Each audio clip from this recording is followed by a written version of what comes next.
Hey everybody, so in this video we're going to start talking about graphing using transformations. Okay, and the first type of transformation we're going to talk about is called a translation. So what is a translation? Alright, so a translation moves the graph without changing the shape or the size.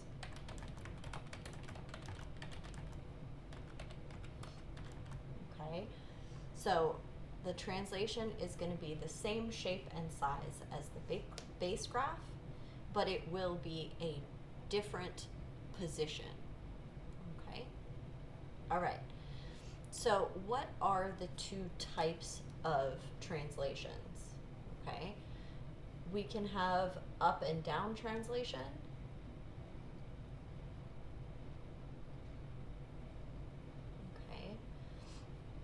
This type of transformation is going to be outside the base function.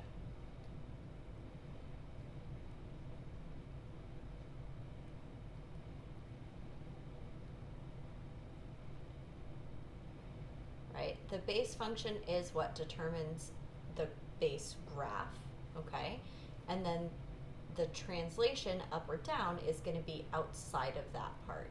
So we might have something that looks like f of x plus a, and this is going to move the graph up a. Okay, maybe I should put that it moves up.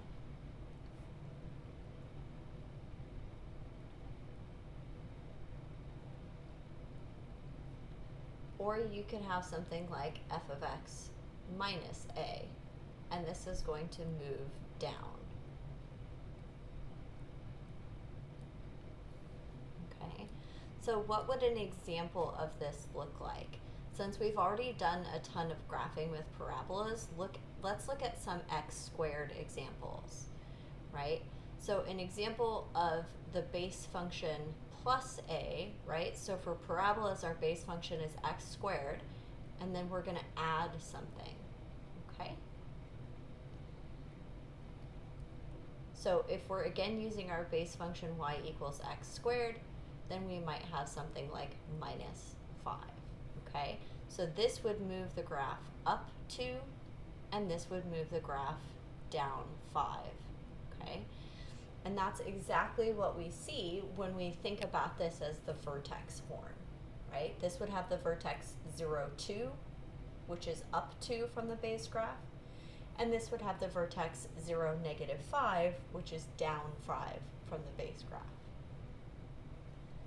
So what is the other type of movement? Well, we can also move the graph left or right. Okay, now this type of transformation is going to be inside the base function.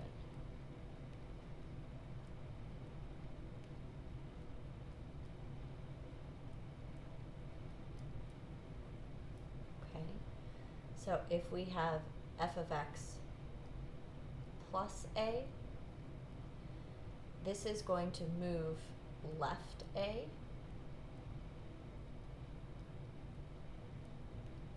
and if we have f of x minus a, this is going to move right a.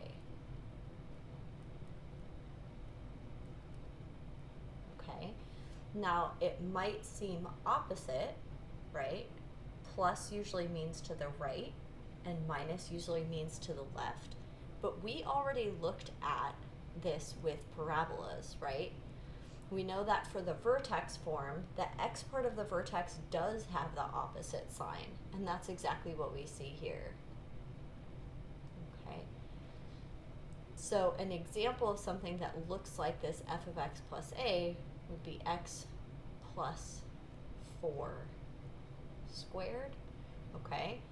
This would move left 4. And again, this is what corresponds with what we know about the vertex form, right? This would have the vertex negative 4, 0, which is left, even though it has a plus.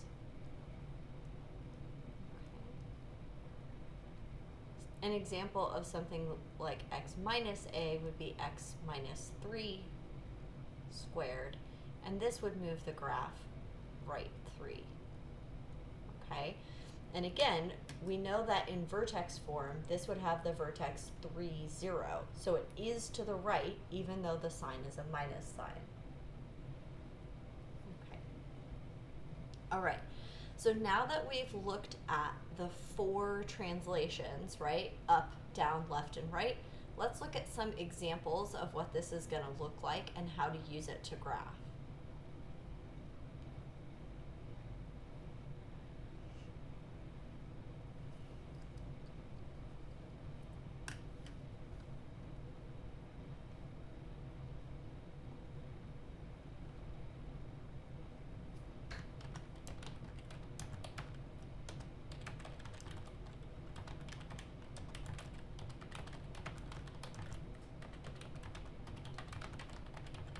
Okay, so the directions for the examples are usually going to say graph using base graphs and transformations.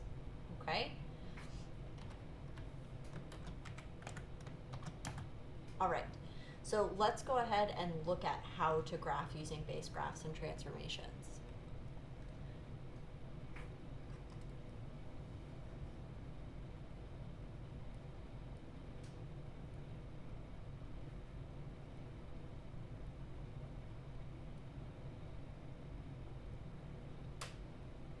Okay, so here we have the absolute value of x plus 3, okay?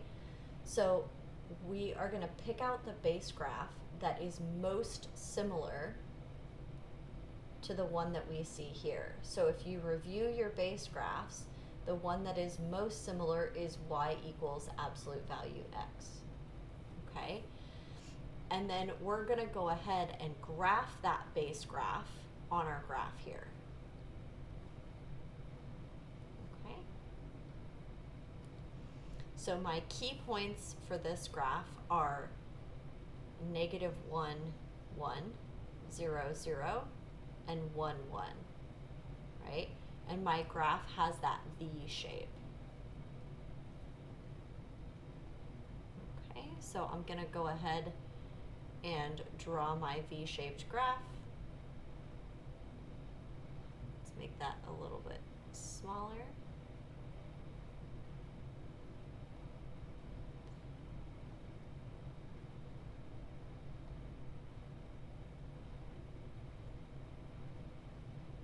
Okay, there we go. So there's my base graph. Okay. Then I'm going to go ahead and look at how the +3, how has this changed my graph? So the first thing that I notice is that it is inside the base function.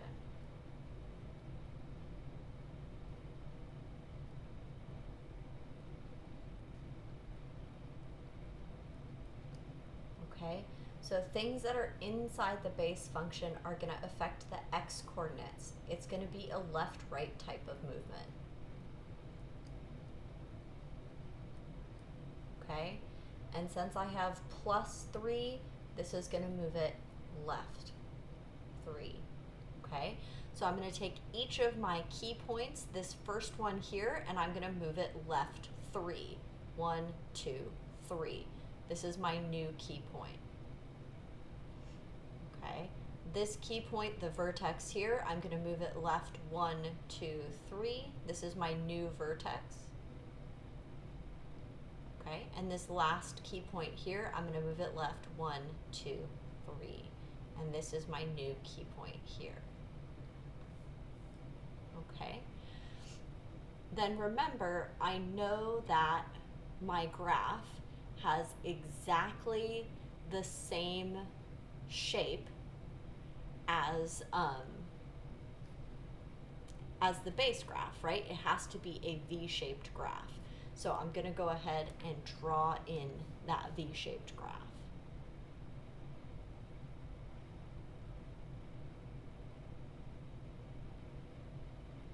Okay. So same graph, same shape, same size, it's just moved left 3. Okay, let's do another example of this. we're going to use a different function.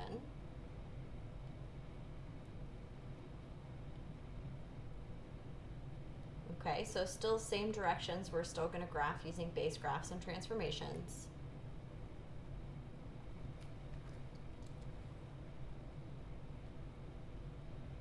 So let's go ahead and look at y equals x cubed plus, we did plus in the previous one. We'll do x cubed minus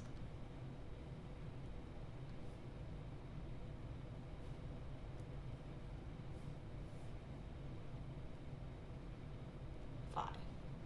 Okay? So the first thing we're going to do again is pick out what the base graph is. Okay? So our base graph is going to be the one that is most similar to what we see here. So in this example, it's going to be y equals x cubed. Okay? So let's go ahead and draw our base graph.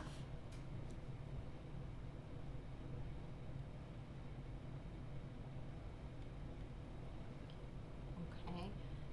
So I know that my base graph has the key points -1, -1, 1, 1, oh sorry, 0, 0, and then 1, 1. Okay? And I know that my base graph has this S shape.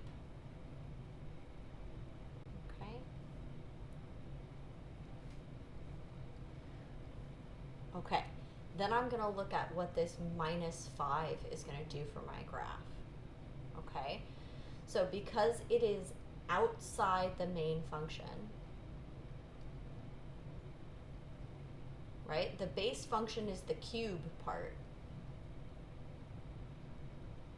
Anything that is outside the base function is going to affect the y coordinates. So this is going to move it up or down. Okay?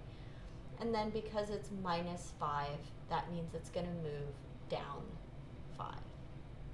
Okay? So I'm going to take my key point and I'm going to move it down 5. So 1, 2, 3, 4, 5. Move this key point down 1, 2, 3, 4, 5. Okay, and move this key point down 1, 2, 3, 4, 5.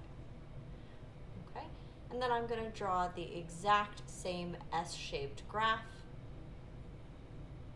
Right, same size, same shape, just moved down 5. Okay. All right. We will do lots more examples of this in class, so I will see you guys there.